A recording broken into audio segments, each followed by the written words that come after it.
Hello, BookTube, and welcome back to the Claverings by Anthony Trollope, where we have the beginnings of a love triangle developing. We're up to chapter 9. This is called Too Prudent by Half, and it is going to bring us a little closer into the world of young Harry Clavering. Among other things, it's going to do that.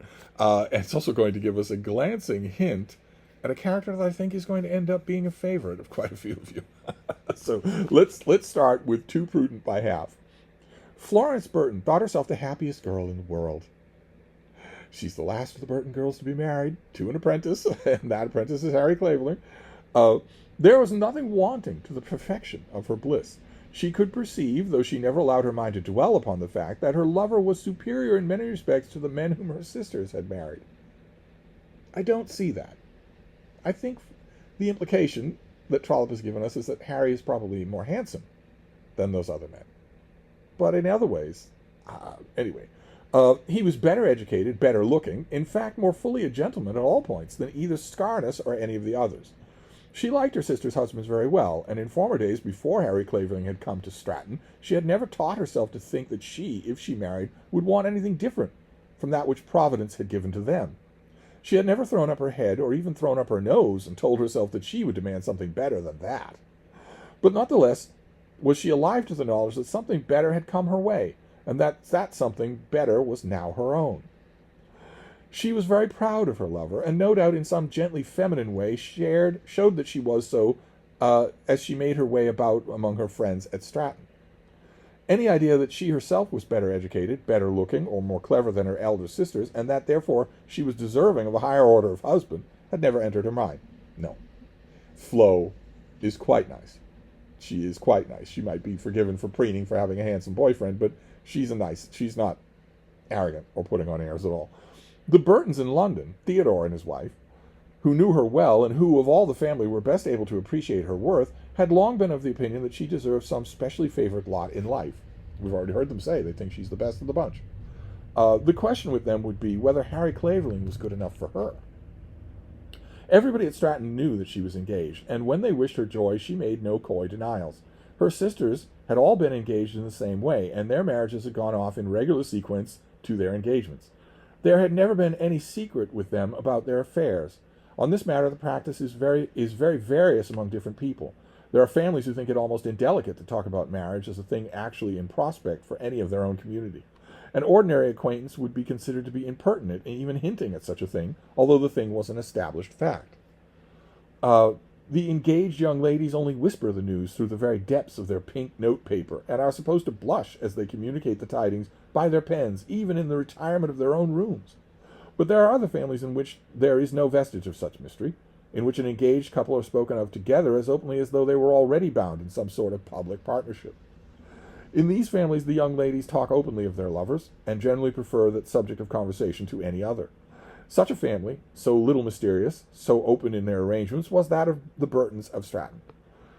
The reserve families is usually atoned for by the magnificence of the bridal arrangements, when the marriage is at last solemnized, whereas among the other set, the people who have no reserve, the marriage when it comes is customarily an affair of much less outward ceremony. They are married without blast of trumpet, with very little profit to the confectioner, and do their honeymoon, if they do it at all, with prosaic simplicity. Just a matter of course. We already knew this was going to happen. This was not a big event. Florence had made up her mind that she would be in no hurry about it. Harry was in a hurry, but that was a matter of course. He was a quick-blooded, impatient, restless being. She was slower and more given to consideration. It would be better that they should wait, even if they were to wait for 5 years. She had no fear of poverty for herself. She kind of does. But she had no fear of poverty for herself. She had lived always in a house in which money was much regarded, and among people who were of inexpensive habits. But such had not been his lot, and it was her duty to think of the mode of life which might suit him. He would not be happy as a poor man, without comforts around him, which would simply be comforts to him, though they would be luxuries to her. When her mother told her, shaking her head rather sorrowfully as she heard Florence talk, that she did not like long engagements, Florence would shake hers too, in a playful derision, and tell her mother not to be so suspicious. It's not you who are going to marry him, Mamma. No, my dear, I know that, but long engagements never are good, and I can't think why young people shouldn't want so many things now. Should want so many things now that they used to do without very much. They used to do very well without when I was married. When I went into housekeeping, we only had one girl of 15 to do everything, and we hadn't a nursemaid regular till Theodore was born, and there were 3 before him. Florence could not say how many maid-servants Harry might wish to have under similar circumstances, but she was very confident that he would want much more attendance than her father and mother had done, or even than some of her brothers and sisters.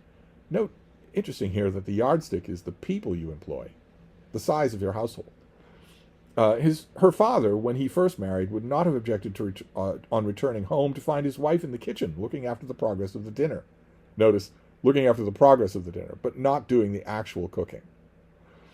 Nor even would her brother Theodore have made unhappy by such a circumstance. Theodore makes his own gravy.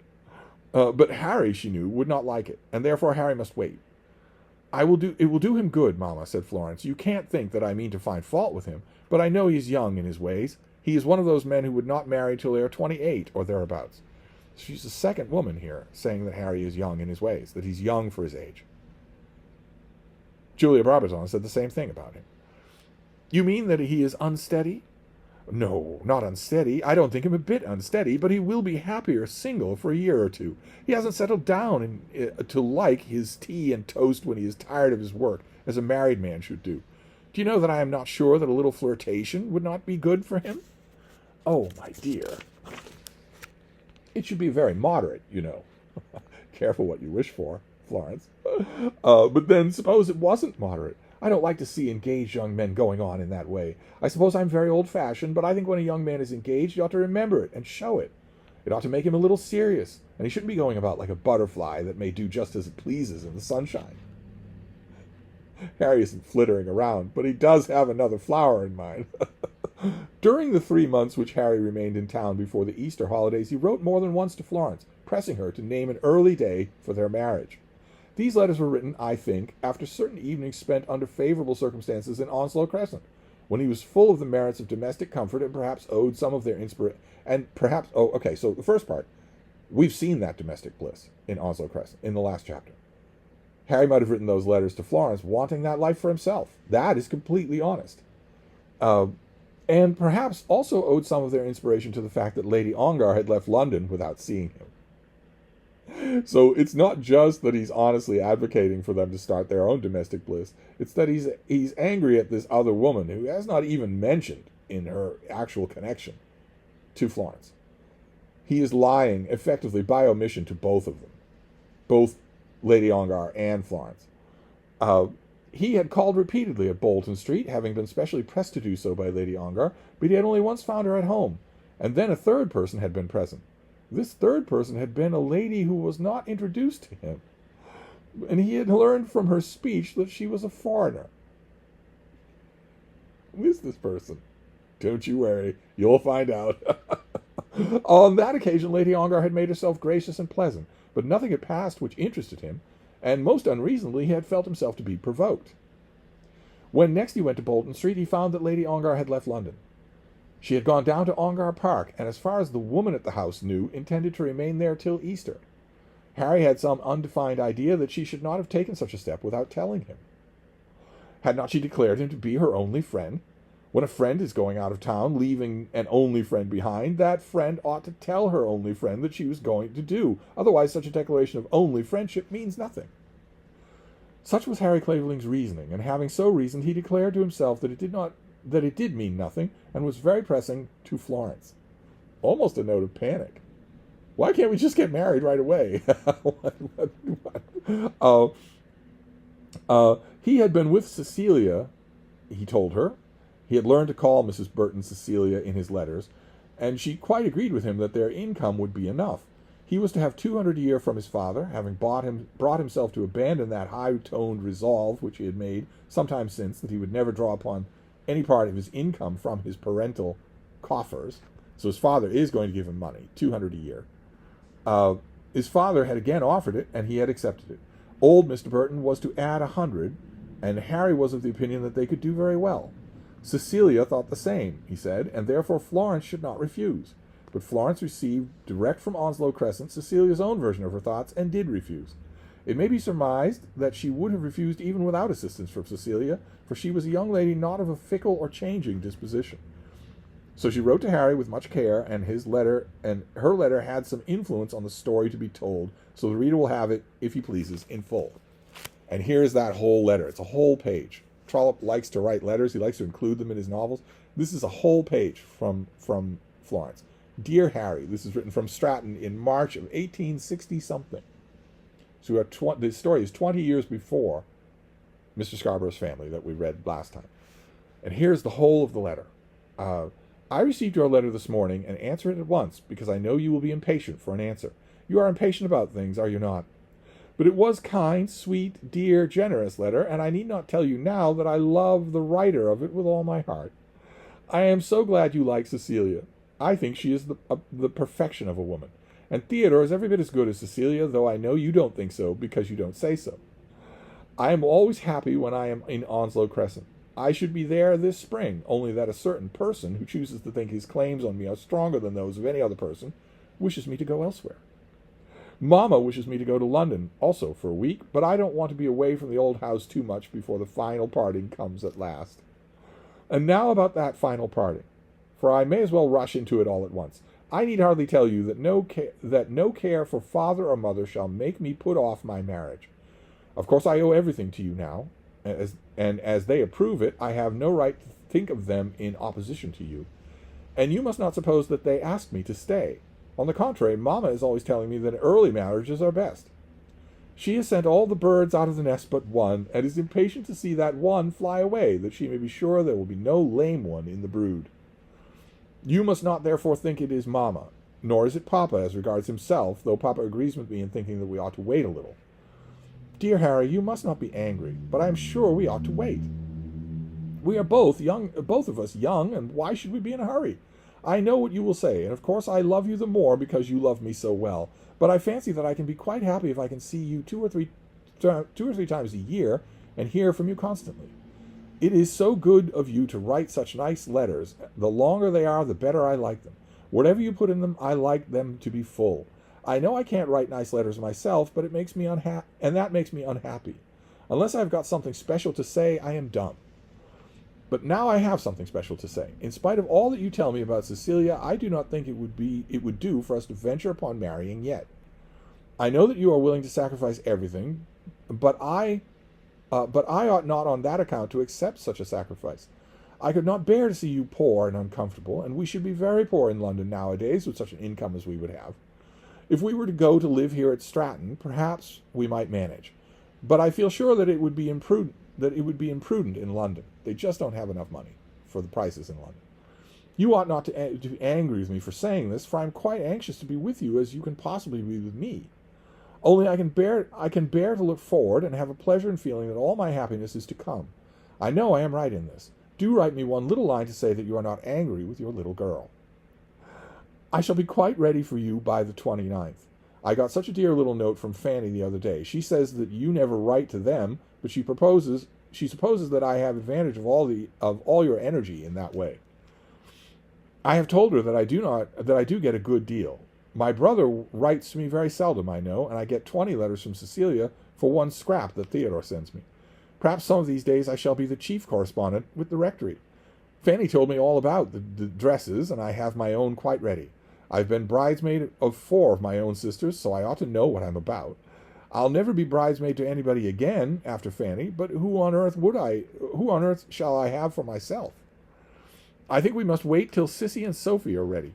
Sissy wrote me a word that you were a darling man. I don't know how much of that came directly from Sissy or how much from Cecilia, her mother. So here you notice in this part of her letter, the thriving ecosystem of what we now call snail mail correspondence. Everybody writes to everybody else. Everybody loves it. I remember that time, that world very well. I really can't describe it to those of you who are digital natives, where you have instantaneous correspondence and messages in your phone on your person at all times. But this is an accurate thing. It was a big multi-branched ecosystem that you just loved. God bless you, my dearest Harry. Let me have one letter before you come to fetch me and acknowledge that I am right, even if you say that I am disagreeable. Of course, I like to think that you want to have me, but you see, one has to pay the penalty of being civilized. Ever and always, your own affectionate Florence Burton. This is the letter that Harry gets. It's not going to suit him for a number of reasons. She's saying we should wait a long time to be married. We should wait, essentially, until you're making more money. Harry Clavering was very angry when he got this letter. The primary cause of his anger was the fact that Florence should pretend to know what was better for him than he knew of himself.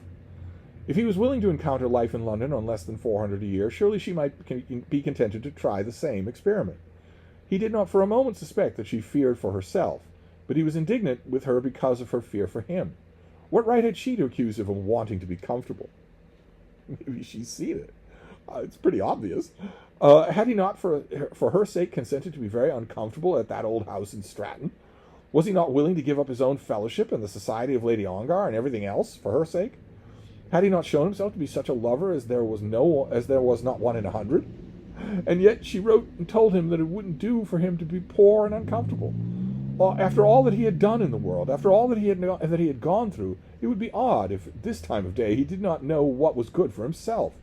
It was in that way that he regarded Florence's pertinacity. He was rather unhappy in this period. It seemed to him that he was being somewhat slighted on both sides, or, if I may say so, less thought of on both sides than he deserved. There aren't both sides. Are there? There shouldn't be both sides. Or this is Trollope's way of slowly, by very imperceptible grades, easing us into Harry diddling two women. Had Lady Ongar remained in town, as he thought to have done, he would have solaced himself and at the same time revenged himself on Florence by devoting some of his spare hours to that lady. How is that revenge? Unless you're being unfaithful. It was Lady Ongar's sudden departure that made him feel that he ought to rush things at once into marriage.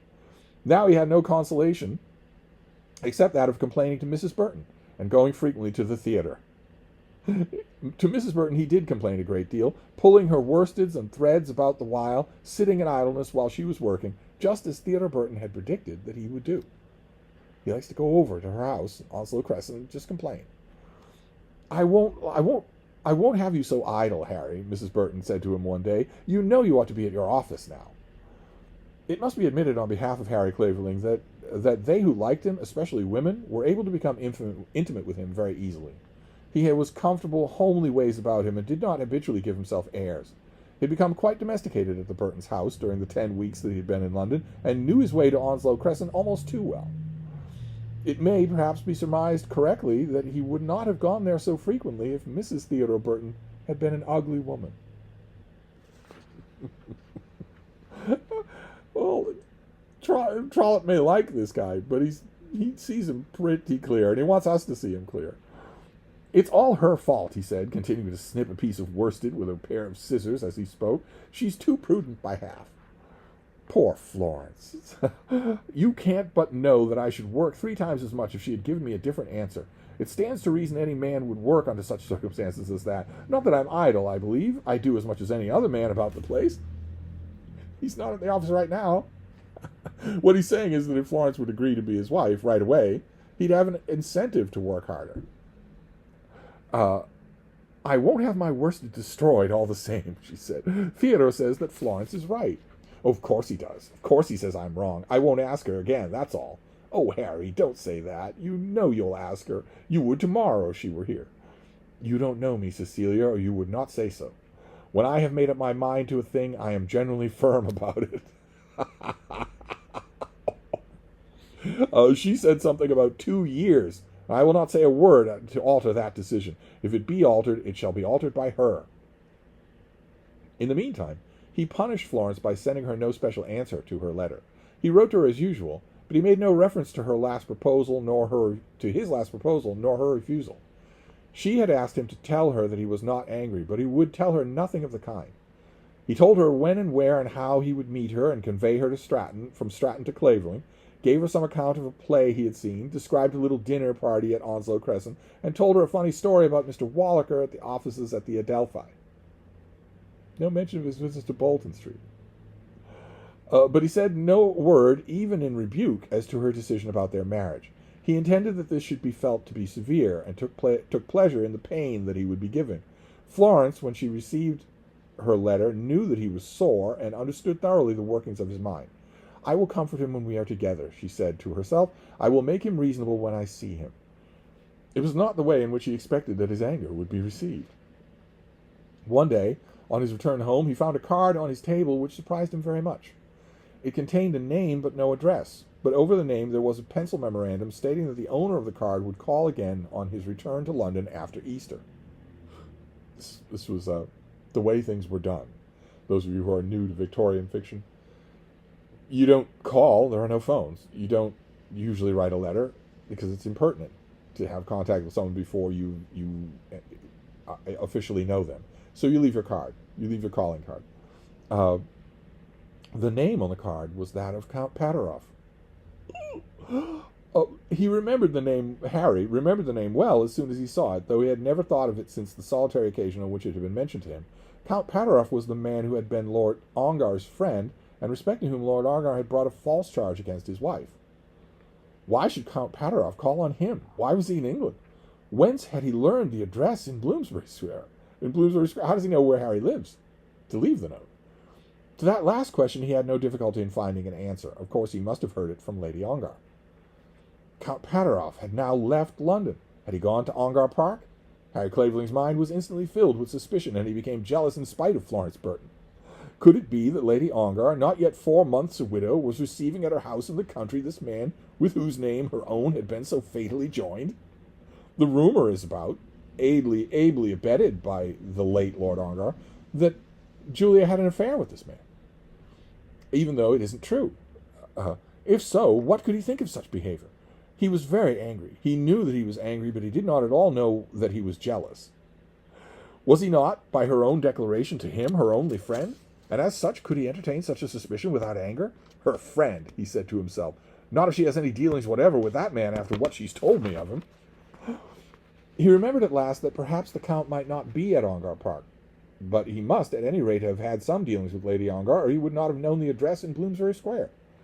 Count Pateroff, he said, repeating the name. I shouldn't wonder if I have a quarrel with that man. During the whole of that night he was thinking of Lady Ongar. As he regarded himself, he knew that he had nothing to offer to Lady Ongar but brotherly affection. But nevertheless, it was an injury to him that she should be acquainted intimately with any unmarried man but himself. On the next day, he was to go to Stratton, and in the morning a letter was brought to him by a postman. A letter, or rather a very short note. Guildford was the postmark, and he knew at once that it was from Lady Ongar. And here we get the letter.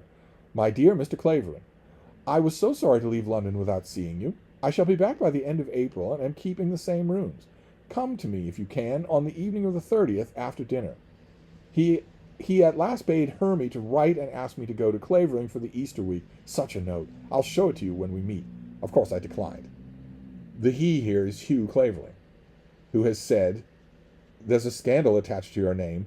Don't hurry back to England. Stay in Italy until the scandal dies down. Then you can come back to England, and I will do what I can for you. But until then, if you don't do that, if you come to England with this scandal attached to you right away, I'll do nothing for you. I won't know you officially. Hugh says this in his anger. Hugh's wife, Hermy here, is Julia's sister. And he has allowed Hermy to see her sister, and now there comes a note that you can come to Clavering. You can be officially known. I gather that the note is beastly. Maybe we'll get it later in the book, but Julia has declined because she feels herself mortally insulted that Hugh did not greet her on her return to London, that he sent no one.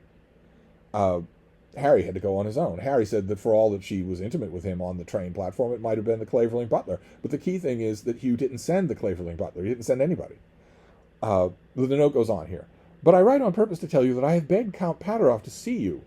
I have not seen him, but I have had to write to him about things that happened in Florence, where her husband died. He has come to England chiefly with reference to the affairs of Lord Ongar. I want you to hear his story. As far as I have known him, he is a truth-telling man, though I do not know that I am able to say much more in his favor. Yours, J.O., Julia Ongar. When he had read this note, Harry was quite an altered man. See Count Pateroff? Of course he would see him. What task could be more fitting for a friend than this of seeing such a man under such circumstances? Before he left London, he wrote a note for Count Pateroff to be given to the Count by the people at the lodgings should he call during Harry's absence from London. In this he explained that he could be at Clavering for a fortnight, but expressed himself ready to come up to London at a day's notice should Count Pateroff be necessitated to leave London before the day named. As he went about his business that day, and as he journeyed down to Stratton, he entertained much kinder ideas about Lady Ongar than he had previously done, previous to seeing Count Pateroff's card. Why is that? Is it because he's being taken into affairs here? Being consulted here? Why on earth would Lady Ongar want him to talk to the man who her husband linked with her for infidelity? That's how the chapter ends, and tell me you don't want to read more. Of course you do. So there we go. The bulk of the chapter, a huge percentage of it, was that long letter from Florence. Cautiously, patiently telling Harry that we shouldn't marry when we have no money, especially if we're going to live in London, and how that doesn't suit him. Poor impetuous Harry. So we'll wrap this up for now, and we'll be back next time. Thank you, BookTube.